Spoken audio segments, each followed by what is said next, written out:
Então, gente, no capítulo 3, nós vamos observar duas tradições brasileiras, a xilogravura e o cordel, né? O cordel ele é uma impressão feita por uma técnica chamada xilogravura, tá? Nesse capítulo a gente vai ver como que a gente faz a xilogravura, como ela é feita, com que ela é feita, como que a gente vai usar essa técnica. E essa daí é a Vida do Sertão, do J. Borges.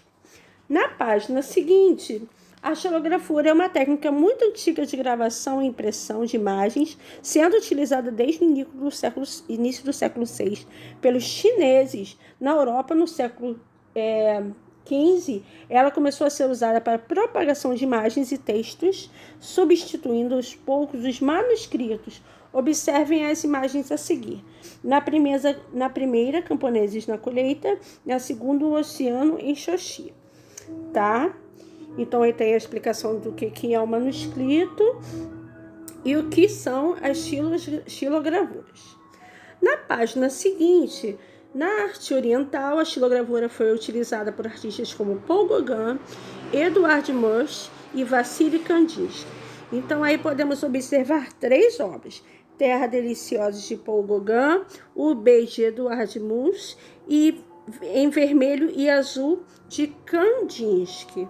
Tá? São as três obras que nós podemos observar que os artistas usaram essa técnica. Na próxima página, a xilogravura é uma técnica utilizada para imprimir imagens e textos. Para isso, é preciso que eles sejam gravados sobre uma base de madeira, criando um relevo. Essa base, chamada de matriz, funciona como uma espécie de carimbo. Ao receber a tinta e ser pressionada sobre um papel ou outra superfície, ela faz as cópias desejadas. Conheça a seguir algumas das etapas da produção de imagens como técnica. Então, aí estão demonstrando na imagem como isso é feito. Na página seguinte, as xilogravuras e a literatura de cordel.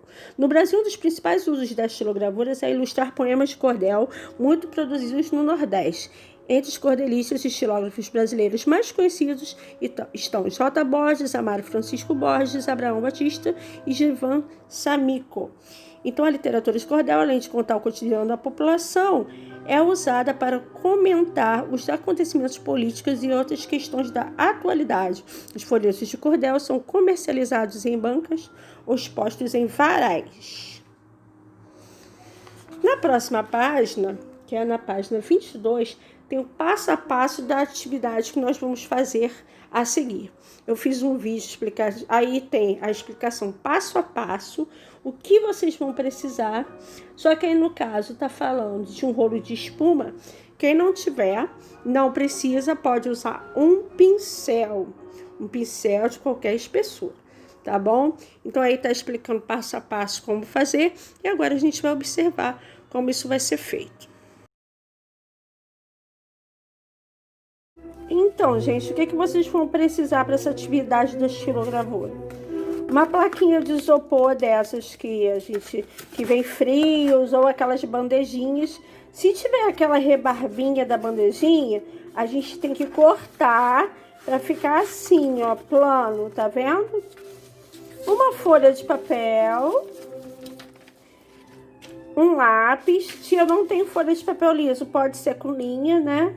Não vai dar o mesmo efeito, mas um pincel qualquer, esse aqui é mais grosso, e tinta. Caso não tenha tinta, eu vou colocar uma receita de como fazer tinta. Eu vou usar preta porque é a cor mais clássica do uso da xilogravura, tá? Então, a gente vai fazer, é muito fácil. A gente vai fazer o nosso desenho no isopor. Só que quanto mais grossa a ponta do lápis estiver, mais fácil de manusear e fazer o desenho que vocês querem. Então, digamos que vocês já fizeram o desenho, como eu já fiz aqui, ó, o meu, tá? Então, eu já fiz o meu desenho aqui, fiz um sertão para ficar parecido um pouco com a temática do nosso capítulo. Aí a gente vai pegar a tinta, muito fácil, e vai passar a tinta em cima desse desenho. Então, nisso nós vamos formar. Vocês podem ver que a tinta, ela não vai entrar nos sulcos que nós fizemos. O nome desses vazados no isopor, porque como o isopor é fofinho, ele vai funcionar como a madeira da nossa estilogravura lá, que nós vimos no livro. Passamos a tinta, tá? Nós vamos pegar a folha, sobrepor em cima do desenho que nós fizemos e amaciarmos com a mão. Na estilogravura original, é usado um colinho de tem um aparelhinho que eles botam para alisar, né? Então a gente vai alisar e o nosso desenho vai sair carimbado na folha, ó, assim. Então, ó, tá aqui prontinha a nossa estilogravura.